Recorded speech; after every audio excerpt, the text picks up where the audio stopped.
Fox Carolina, the 11 o'clock news starts now.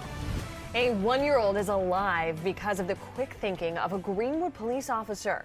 Back in March, Sergeant Dan Cardarelli responded to a call about a 1-year-old who was unresponsive. He performed CPR until EMS arrived. Cardarelli was honored for his heroic actions. Fox Carolina's Jarvis Robertson recently sat down with him. He's live in our newsroom tonight with how he helped save this child's life.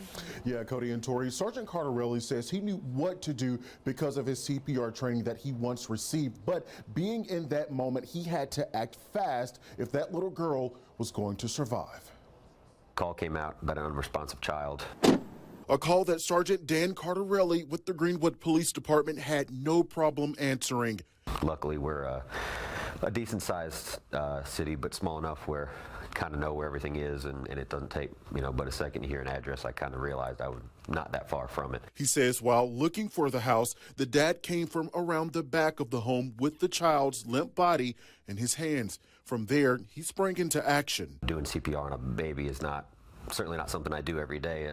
I haven't even done it before. Because he saved the toddler's life on that March 7th night, the department honored his heroic actions. We're told if he had not done CPR, the child would have died. That's not what a beautiful little girl's supposed to be. She's supposed to be playing happy, enjoying life, not laying there and not breathing. Cardarelli was told later that night that the child swallowed an opioid and had overdosed. He was able to keep his cool and help. Her dad screaming in my ear about how he didn't call the police. He called an ambulance. He didn't want the police there. He didn't need the police there. I don't know what I'm doing. I'm going to screw it up. I'm told opioid consumption and selling is a big problem in Greenwood that officers are trying to fight. If that's the kind of thing you're going to do, you don't need to be responsible for a child. You can't be responsible for yourself. You sure shouldn't be responsible for someone who needs you. Now, the 1-year-old was taken to Prisma Hospital for treatment, and the good news, she did survive. Now, that father was arrested but bonded out and is awaiting trial.